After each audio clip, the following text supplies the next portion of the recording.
What's up, everybody? It is Joe Granato from the new 8-Bit Heroes. This is the 1-month anniversary of NESmaker's release. So what I wanted to do today was I wanted to showcase some of the users' works in progress that they've been creating with NESmaker today. BIONIC girl, I mean, this title screen is amazing. It's, you know, if we could add a little animation to this or whatever, I mean, this is just killer. I mean, it reminds me a little bit graphically of like an Adventure Island, but we haven't even talked about animated tiles yet, and yet, you know, this user figured out a way to add what looks like a, you know, a waterfall and you know, nice sort of Mega Man shooting style. This is, you know, a super good start. Graphically and mechanically, it feels really smooth. I love that. I love the palette from the blue to the pink. That's really great. And they have changed the engine so that way, like if you get to the top of the screen, instead of it stopping you, it takes you to, you know, the next level up. And also, if you get to the bottom of the screen, more like Mega Man, it takes you to level down. All right, burning building using one of the custom songs that we provided. I mean, that's just amazing. This looks a lot like those Ninja Turtle games, like the Ninja Turtles the arcade game on the HUD there. So I guess I can go up these stairs. Yes. Oh, so cool. Probably. So let's see. Nope. Oh, yep, there we go. There we go. Oh, look at that. That is wonderful graphically. Oh, I love it. It's the rescue helicopter there. The graphics on this one are super fun. It's a simple platformer, but I love, like, you know, seeing the eye change when you're jumping, and it feels really good. The controls are really strong on this. What's fun is it's got a death counter, so if I die, you know, I'm not running out of lives, but I am keeping track of deaths, which is, you know, kind of a fun mechanic for a NES game that, you know, you're trying to challenge yourself to beat the game with as few deaths as possible. Okay, so this game is super cool as far as a proof of concept. All the things that are happening, first of all, the auto text that comes up, that's something that they figured out how to do. The other thing, if you look at the top of the screen, there's the longer life bar. They wanted their health to have more life, and so they figured out how to code it to give you double the amount of life. I love the little story that we're being treated to. Now we have a sword. Very cool. And that replenished my water. Oh, wow. So now the monsters have changed. So obviously I hit a trigger, and now the monsters are actually harder. Drac attack. Oh, very early proof of concept. So cool graphically. Ah, the columns are so cool looking. The hero sprite here, you know, being a Dracula. Oh, I love it. I love even, like, you know, the eyebrow twitch when you shoot. That's really cool. The Tower of Turmoil. Enter tower. Controls. Oh my goodness. Look at that. Now, I'm not sure if that's an intentional design choice, that the character, his face is sort of see-through. You know, maybe he's a ghostly character. Or if we've just got to find a color within the palette to make his character. But oh my god, does this feel great with the animations. It looks wonderful. It feels wonderful. I'm not noticing that I have an attack yet. But I mean, come on. This is... graphically, this is commercial level quality. This is fantastic. So I'm guessing if I go in here, I'm at another floor. And I am... I don't know how I can hurt these guys yet. I can't jump on them. So, might just be something that's coming with the attacks and stuff, but oh my god, this is just fantastic looking. This is the Untitled Elf game so far, and as far as story goes, I mean, we were watching this actually highly anticipating where the story went. You know, that's a really compelling testament to what people are doing already. I love the suggested story that's here. So now I've got a dagger. I got my first monsters. More little slime type characters. Oh, I love that coin. That was gorgeous looking, that animation. Oh, nice town. This must be Elvendale. great. You know, getting the most out of the least amount of tile set area like that, like having monsters flip back and forth was very common for the NES. Ooh. Nice palette change there. Oh my... Oh, those are gorgeous. Look at the ghosts. That is so cool looking. Now, if you're into stylized NES graphics, I mean, this looks as good as anything that was released on the NES. This is... Oh my god, this is phenomenal. I love the weapon. I love how it has that sort of spring back. But the smart thing is that when it springs back, it's on a timer. I don't know if it's always on a timer because it moves so fast. But when it springs back, it definitely does. And that prevents you from having too many on the screen at one time. And thus, you know, populating the screen with too many monsters and getting that slowdown. Oh my! Oh, that is probably the coolest looking monster that I've seen on any of these so far. Oh man, that's cool looking.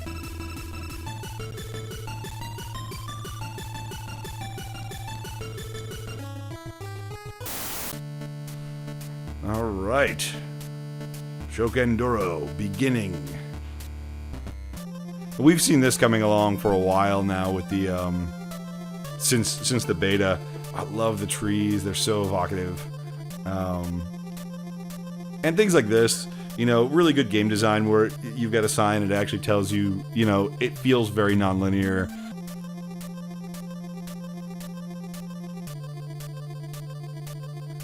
One of the troubles, I don't know if that's a good guy or a bad guy, but I'm going to guess he's a bad guy. Oh, those skulls are fantastic.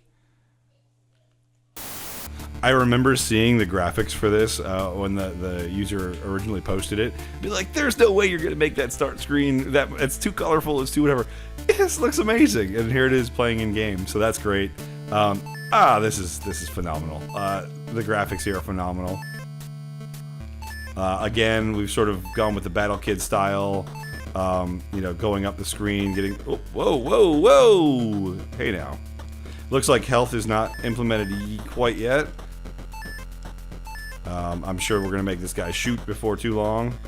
But I mean, graphically, this starts to, you know, go into Super Nintendo territory as far as how good the game looks. So I can't wait to see what happens when we...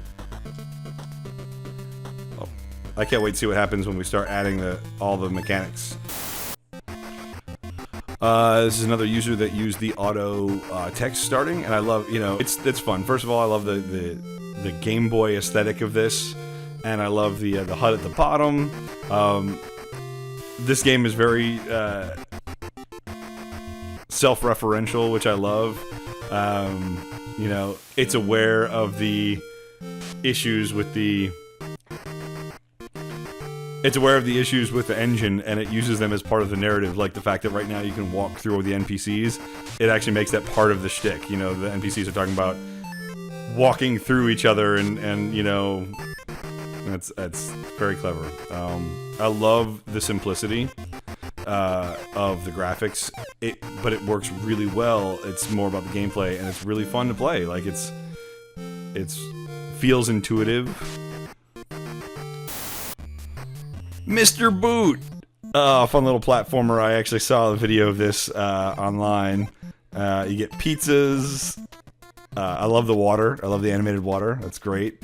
That guy shoots bees at you, and you want to try and get over there before the bees become too much. Alright, yes, okay. More water. Love it. The evil sun, like in Mario 3. Just avoid that guy. And I love the pigs. I think you could jump on these guys. Yep. So this is a great little sort of Mario clone. And whoa, whoa, whoa, whoa! Big piggy. I love that, you know, all the references, all the homage to sort of Mario 3. Oh, we got a checkpoint. That's great. So I break through the checkpoint. Another evil sun. Oh, and I died. Oh, but I started the checkpoint. Great. So I have to go all the way back to the beginning. More bees! Ah! So good. It's so gratifying to play. It's really fun. Trial by Fire. Been watching this one for a while too, and this is really fun. Kind of tells you how to play on all these signs, and it's got a very Adventures of Lolo vibe to it, where it's sort of a puzzle game, and I guarantee the puzzles are going to get more and more interesting. So the idea is you've got all these fire tiles, and once we get animated tiles, and I'm sure they're going to animate, and you have to hit a switch which releases the monsters, and then you have to defeat the monsters in order to open the door to the next room. And so these are checkpoints. So every 5 screens, they'll save your progress until all lives are lost. So now if I die, I'm going to start right on those checkpoints. And those are dancing flames. And the choice to make the weapon stop at the flames is great, because it forces you to really you can't just stay still and just shoot at everything. You have to actually navigate through the maze of the screen. Oh, now we've got fire bats.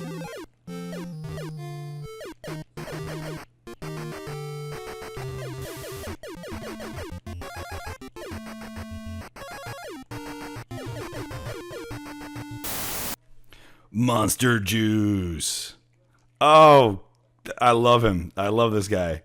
I can't tell if if it's Skull with an eye patch but it's just the backgrounds are so simple, but it feels so NES. It feels like such a NES game. I love it. It's got that dark tone to it.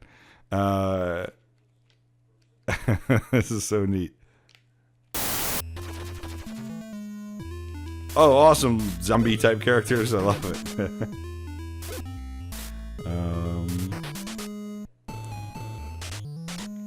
Nice. We got 2 different types of zombies. Ones that, runs around faster. One that is sort of slower but larger. Now this is cool. This isn't so much a game as it is a tech demo.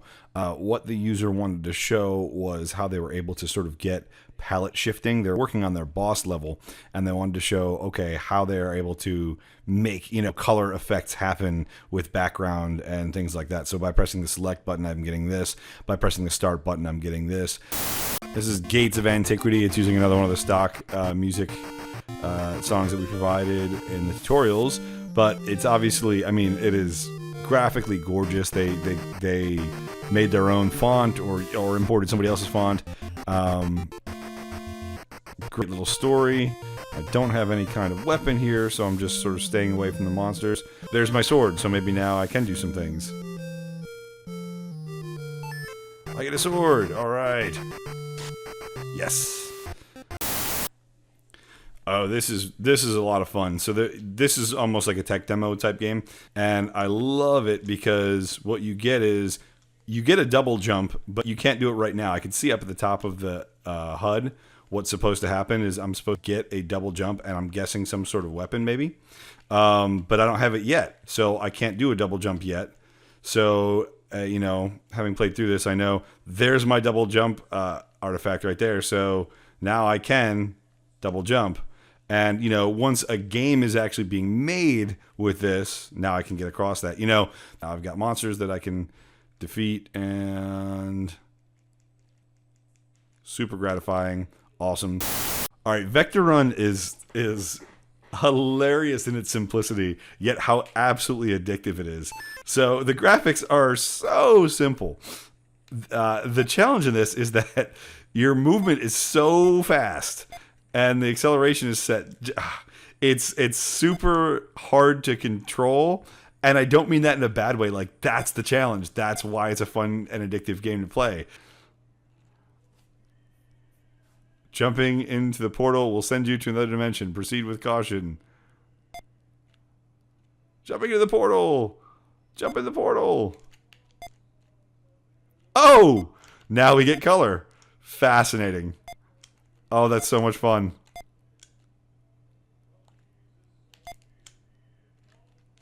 I bet you that's... Ooh, I bet you that's like a... Yep, that's a checkpoint.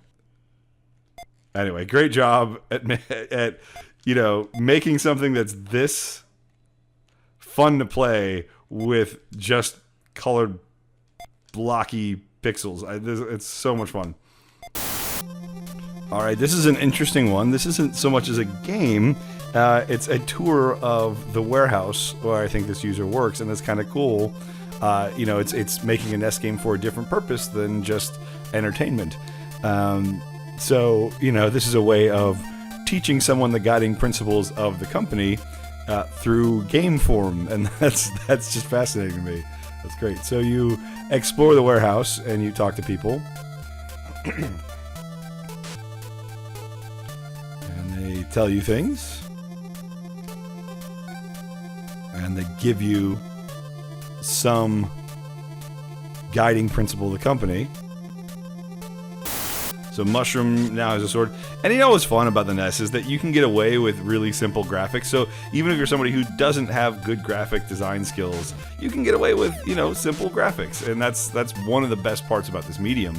Now, these guys, I think were a little bit too close. I like the concept of, like, you are sort of the bad guy in this world, who you are the protagonist, fighting against what would normally be considered the good guys. However, I think these guys might be a little bit too close for a little IP infringement, so I would recommend changing these guys slightly.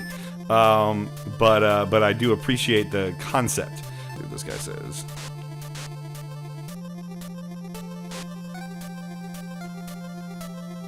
Keys to the church door. So I'm gonna guess the keys are in here somewhere. Oh, there's the key. But how can I get there? The Creeper Returns, featuring Rondo. So this is, I mean, this is just a sort of stay alive type game. Come on. As soon as I jump, I know it's gonna.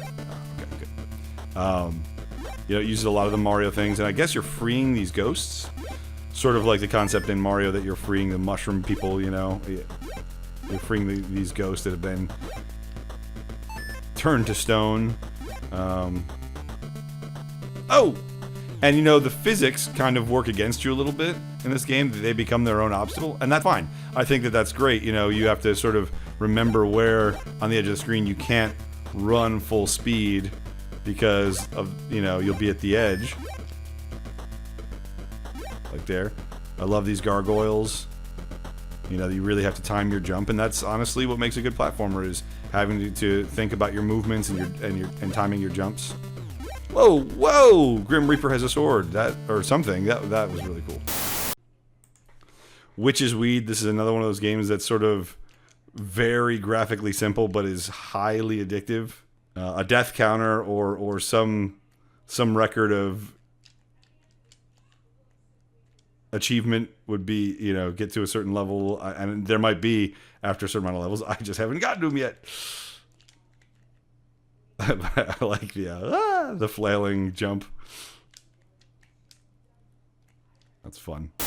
These were fantastic. They were a blast to play, and I really appreciate you guys who submitted them for this video.